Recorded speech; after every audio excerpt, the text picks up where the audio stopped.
Vamos a dar inicio al tiempo. Gracias a Dios por el tiempo y la oportunidad que nos da de acercarnos, ¿verdad? Hasta Él.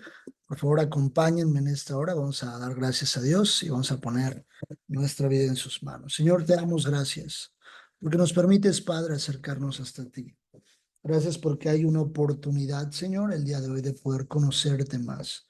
Gracias porque tenemos el bendito privilegio de pertenecer, Señor, a esta facultad, Señor, para poder conocer más de tu palabra, conocer más de cada indicación que tú nos dejaste.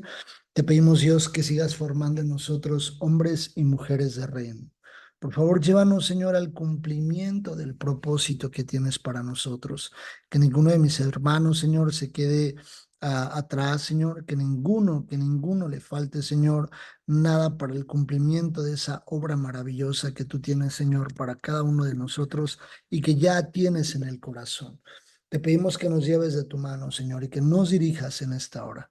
Háblanos tú, papá, te lo pedimos en el nombre de Jesús. Amén y amén. Permítanme un segundito para poder compartir la presentación.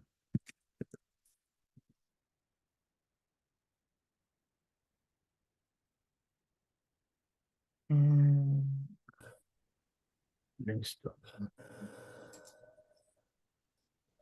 Compartir.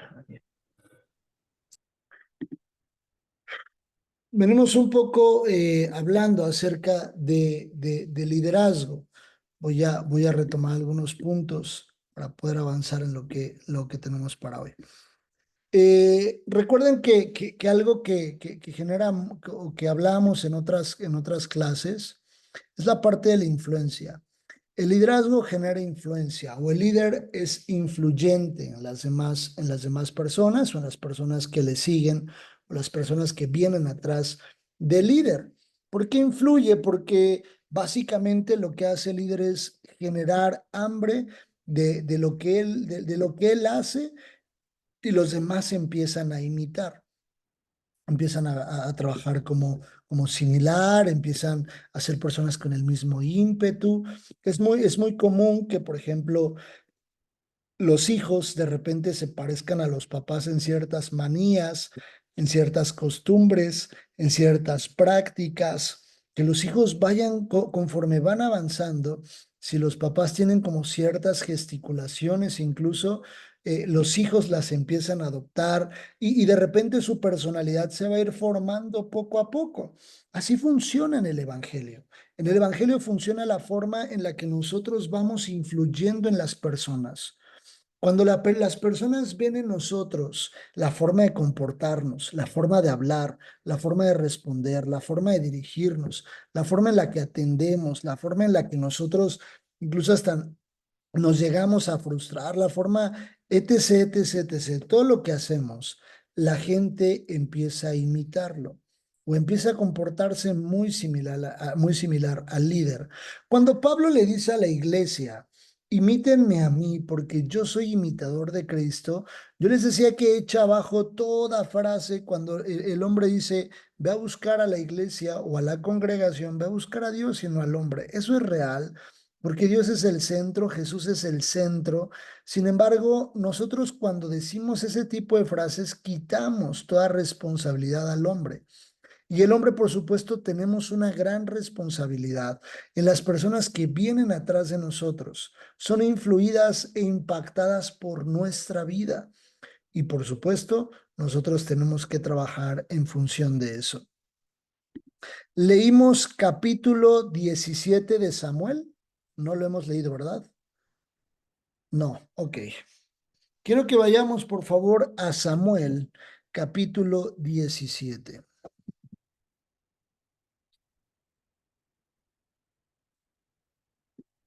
Lo que sí vimos es el principio de sustitución, si no mal me acuerdo, sí lo revisamos, ¿verdad?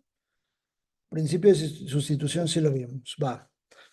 Quiero que vean la forma en la que termina impactando un joven como David la vida de los, digamos que del pueblo de Israel, porque cuando David termina de hacer esto, hay una parte en la Biblia que dice que que la gente le gritaba a David, David venció a sus miles y Saúl a sus 10,000, perdón, y Saúl a sus miles. A partir de ahí, el corazón de Saúl se llena de envidia hacia con David, pero vean la diferencia en la forma de influir entre uno y otro. Cuando David estaba evaluando que la situación del pueblo aquejaba, que tenían una amenaza hacia con ellos, hacia con el ejército de Israel, había una amenaza, había un gigante gritándoles por 40 días, por 40 noches gritándoles, son unos cobardes. Israel son unos cobardes. Así se los gritaba este gigantón. Y entonces Israel estaba replegado. Israel estaba así pegado hacia atrás y no había un solo hombre del ejército, como dice David, del ejército del Dios viviente, que le hiciera frente a este gigantón. Por eso digo que el liderazgo influye. La forma en la que vean nuestra familia, que atendemos diferencias, problemas, necesidades, carencias, todo lo que de repente pudiera tener una figura de un gigante en nuestra vida, se entiende por gigante, claro, ¿verdad? La referencia que estoy haciendo metafórica, no propiamente un señor de 3 metros afuera de nuestra casa, sino un gigante, un problema muy grande, una situación muy complicada que viene a quejar nuestras vidas. Y ahorita vamos a ver cómo lo resuelve este joven llamado David, pero cómo no lo resuelve el que en ese momento era el rey en función. Saúl era el rey. Y en ese momento ya vemos a un David completamente diferente, un David completamente con una mentalidad mucho más clara, mucho más enfocada, con una visión de reino completamente. Para este tiempo, recuerden que Saúl ya estaba como medio deschavetadón, ya estaba medio desubicado. Saúl ya andaba en otra onda, incluso ya estaba medio enchamucado, porque David venía y tocaba el arpa para que fuese liberado Saúl. Y vean la historia, capítulo 17, primer libro de Samuel. Una historia muy conocida y muy escuchada. Pero vean lo que dice a nivel de liderazgo. Los filisteos juntaron sus ejércitos para la guerra y se congregaron en Soco, que es de Judá, y acamparon entre Soco y Aseca, en Efes Damim. También Saúl y los hombres de Israel se juntaron y acamparon en Valle de Ela, y se pusieron en orden de batalla contra los filisteos. Y los filisteos estaban sobre un monte a un lado, e Israel estaba sobre otro monte al otro lado, y el valle entre ellos. Un valle, una zona como planicie, baja, una zona baja. De un lado, en una montaña o en un monte, el ejército de los filisteos, y en otra montaña enfrente estaba el ejército de Israel. Estaban en un monte cada uno, y en medio había una zona de valle. Dice. Salió entonces del campamento de los filisteos un paladín, el cual se llamaba Goliat de Gat, y tenía de altura 6 codos y un palmo, alrededor de 3 metros, más o menos el tipo. Y traía un casco de bronce en su cabeza y llevaba una cota de malla, y era el peso de la cota 5000 siclos de bronce. Sobre sus piernas tenía grebas de bronce y jabalina de bronce entre sus hombros. El asta de su lanza era como un rodillo de telar, tenía el hierro de su lanza 600 siclos de hierro. E iba su escudero delante de él, y se paró y dio voces a los escuadrones de Israel diciéndoles: ¿para qué os habéis puesto en orden de batalla? Esta pregunta me llama mucho la atención, porque Israel ya estaba puesto en orden de batalla. Si Israel ya estaba muy, sácale punta así, diciéndole, órale, a ver si se viene, pues acá lo agarro. Y el filisteo, el gigantón, les dice, para qué se pusieron en orden de batalla? Ve lo que dice, ¿para qué os habéis puesto en orden de batalla? ¿No soy yo el filisteo y vosotros los siervos de Saúl? Cuando esta pregunta o sea, yo me hago esta pregunta, digo, ¿para qué te pusiste en orden de batalla? Y es una pregunta que comúnmente un líder se hace. ¿Para qué te metiste en este embrollo? ¿Para qué te metiste en esta situación? ¿Para qué levantaste la mano? ¿Para qué te fuiste a buscar a Dios? ¿Para qué hiciste eso? Ahora ya le vas a servir, ahora ya estás con más tiempo en la iglesia, las cosas en la familia, ¿para qué fuiste? ¿Para qué te metiste ahora ya a una facultad? Y es una palabra una pregunta que constantemente nosotros nos vamos a hacer. ¿Para qué? ¿Para qué te metiste? ¿Para qué estuviste? ¿Para qué lo hiciste? ¿Para qué te formaste? ¿Para qué trabajas? ¿Para qué? ¿Para qué? ¿Para qué? Ahora, si nosotros lo vamos a hacer para retroceder, para que a la primera de cambios, al primer momento en el que las cosas empiecen a cambiar, empiecen a surgir de forma distinta, nosotros vamos a correr para atrás, yo creo que es mejor pues ni siquiera haberlo iniciado, ¿no? O sea, le dice, ¿para qué te levantaste en armas, Israel, si no le vas a entrar? Pues no tiene ningún sentido.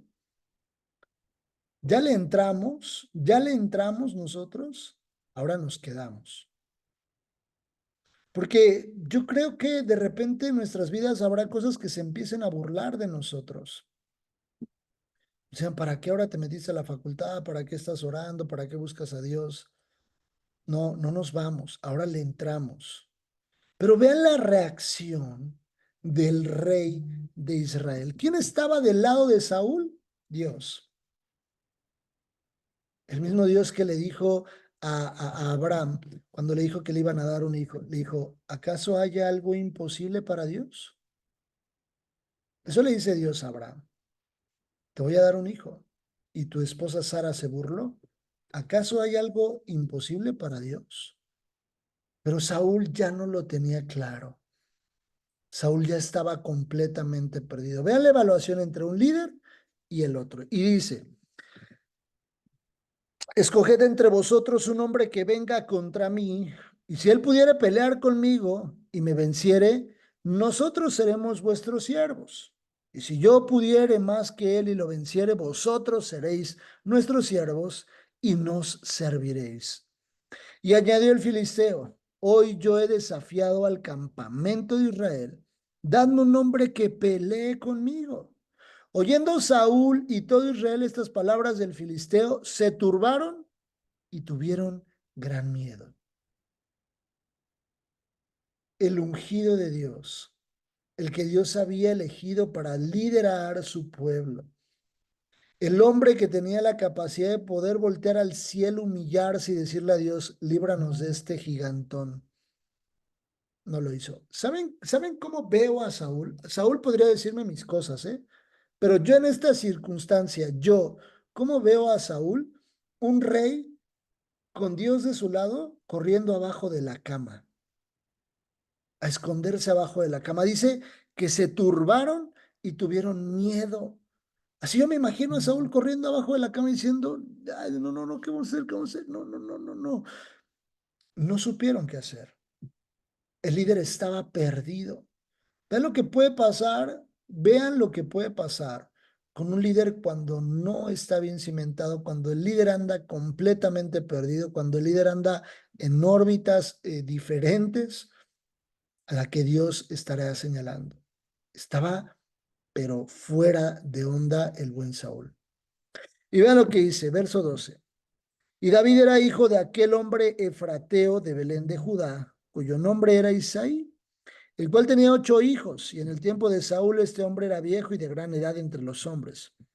Los 3 hijos mayores de Isaí habían ido para seguir a Saúl a la guerra, y los nombres de sus 3 hijos que habían ido a la guerra eran Eliab, el primogénito, el segundo Abinadab y el tercero Sama. Y David era el menor. Siguieron pues los 3 mayores a Saúl,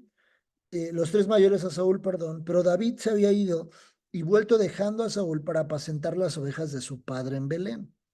Venía pues aquel filisteo por la mañana, por la tarde, y así lo hizo durante 40 días. ¿Qué harían si por 40 días hay un tipejo allá fuera de su casa, si ven en un depa o en una casa, gritándoles, cobardes, cobardes? Sí, imagínense la situación. Y de repente el problema está así en nuestras vidas, diciéndonos, cobarde, no te vas a levantar, ya no lo vas a lograr. Y nosotros cada vez más turbados, cada vez más temerosos. Esa es la diferencia entre un líder. Saúl versus David. Y dice, y dijo Isaías a David su hijo, toma ahora para tus hermanos un efa de este grano tostado y estos 10 panes y llévalo pronto al campamento a tus hermanos. Y estos 10 quesos de leche los llevarás al jefe de los 1000 y mira si tus hermanos están buenos y toma prendas de ellos para darles testimonio de que seguían vivos. Y Saúl y ellos y todos los de Israel estaban en valle de Ela peleando contra los filisteos. Se levantó pues David de mañana y dejando las ovejas al cuidado de un guarda, se fue con su carga como Isaí le había mandado y llegó al campamento cuando el ejército salía en orden de batalla y daba el grito de combate. Y se pusieron en orden de batalla Israel y los filisteos, ejército frente a ejército. Entonces David dejó su carga en mano del que guardaba el bagaje y corrió al ejército y cuando llegó preguntó por sus hermanos si estaban bien. ¿Por qué? Porque su papá le había dicho, trae prenda como para testificar que tus hermanos pues están vivos porque están en el ejército. Y dice, mientras él hablaba con ellos, he aquí que aquel paladín se ponía en medio de los dos campamentos que se llamaba Goliat, el filisteo de Gat. Salió de entre las filas de los filisteos y habló las mismas palabras y las oyó David. Diferente.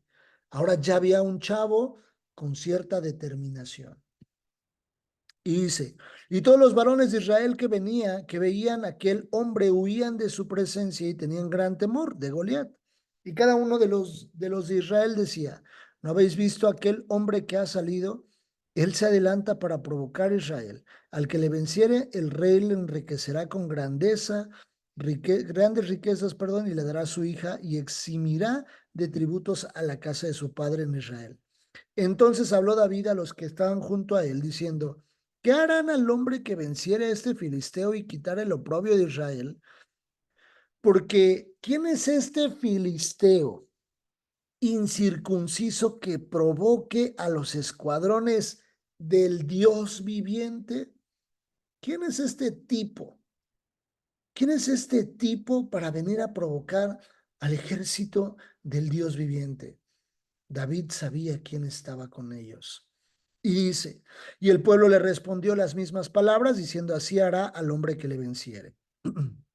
Y oyendo hablar Eliab, su hermano mayor, con aquellos hombres se encendió en ira contra David y dijo, ¿para qué has descendido acá?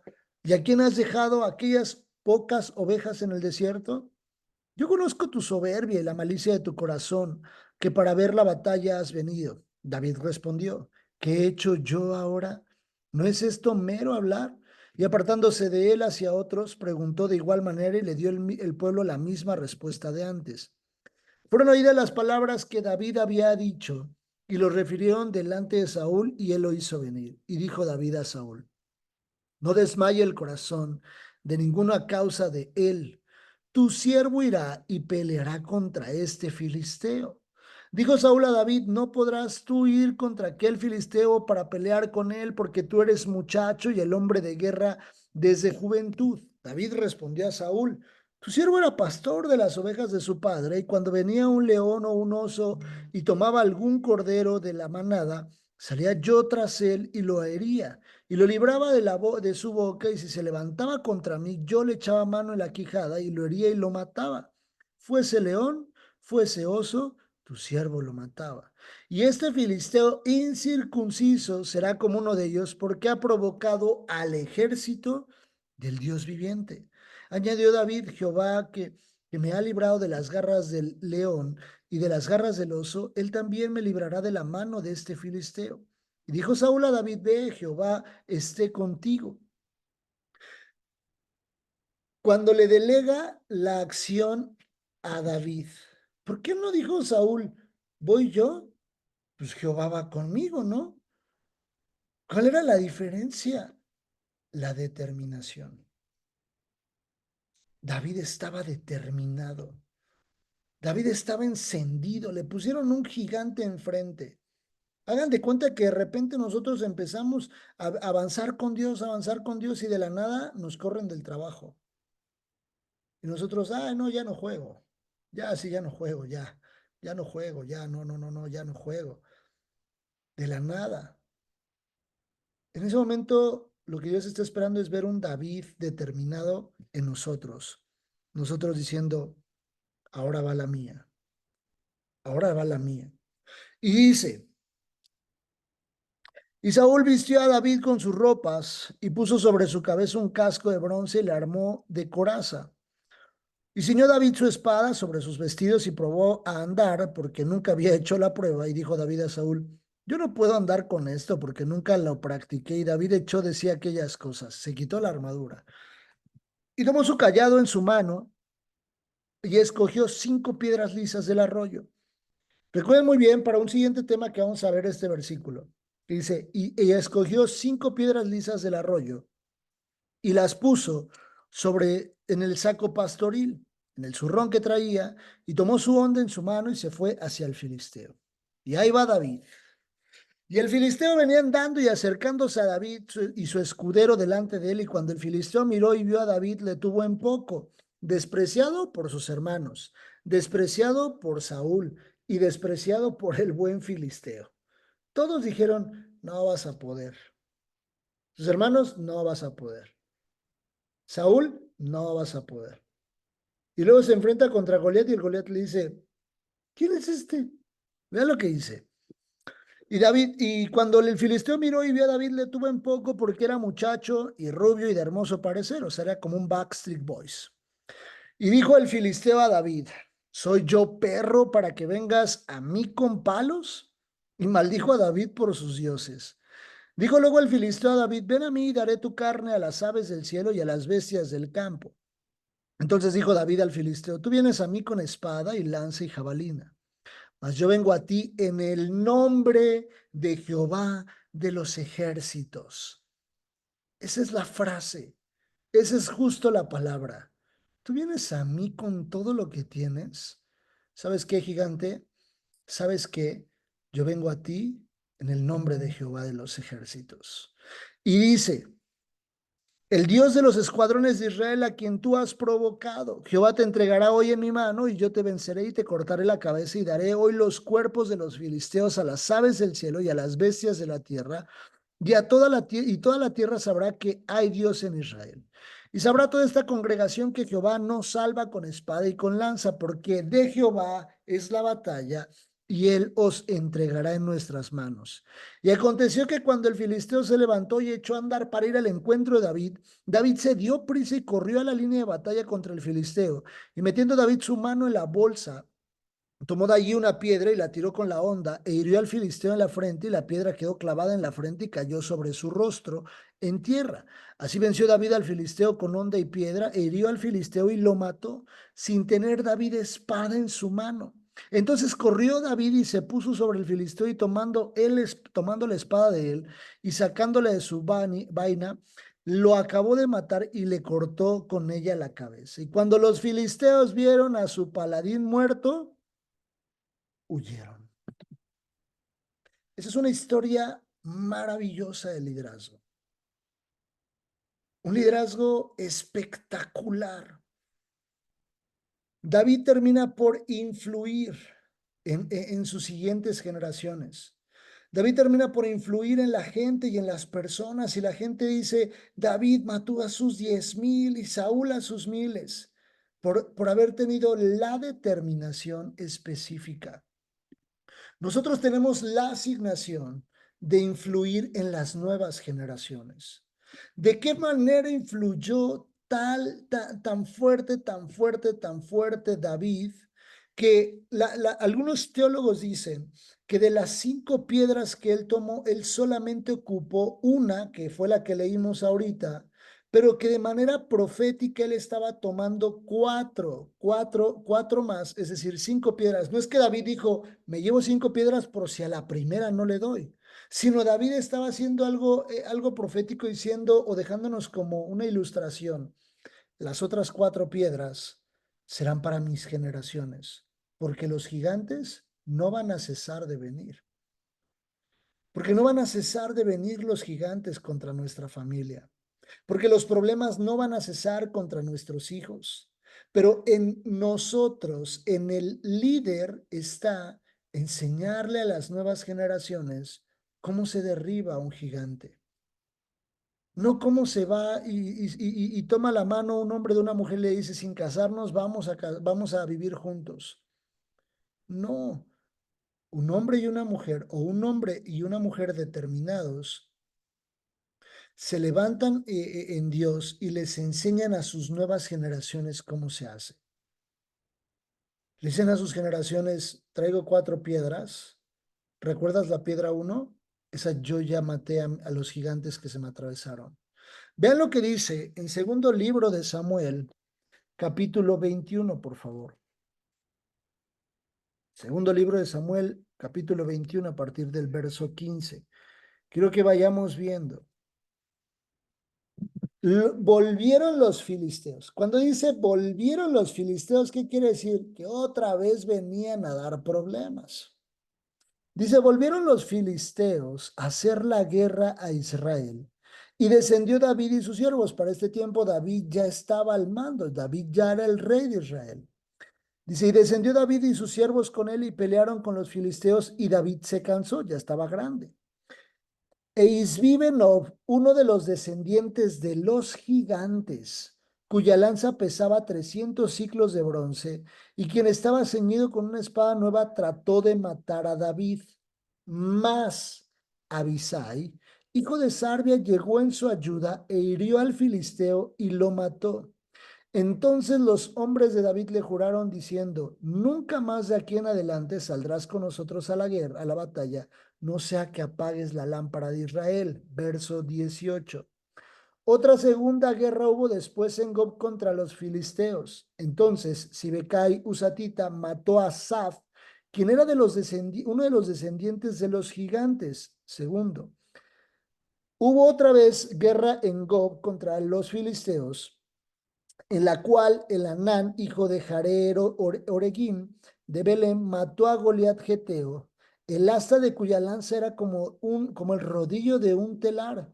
Después hubo otra guerra en Gat, donde había un hombre con gran estatura, el cual tenía 12 dedos en las manos y otros 12 en los pies, 24 por todos.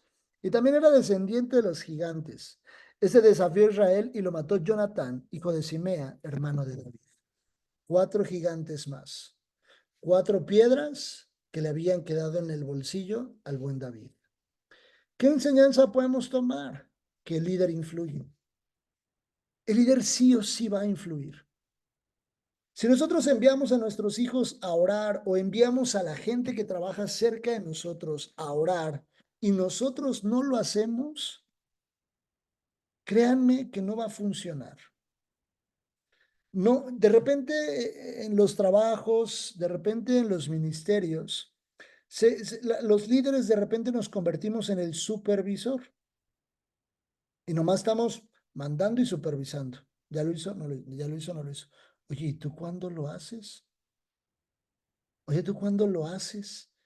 O sea, tú eres el líder, eres el ejemplo. Ellos caminan atrás de ti. Y si Dios te dice a ti derecha y tú los llevas a derecha, van a la derecha. Oye, no oras, ¿cómo te comunicas con Dios? No lees la Biblia, ¿cómo aprendes de Dios? ¿Cómo sabes cómo actuar, cómo piensa Dios? Hay una pirámide que normalmente en las instituciones se hace, o lo llamado organigrama. Y el organigrama muestra al jefe y luego es el jefe de todos y luego los otros jefes y luego los otros jefes y luego los que terminan ejecutando, ¿no? Y así está como la pirámide más o menos.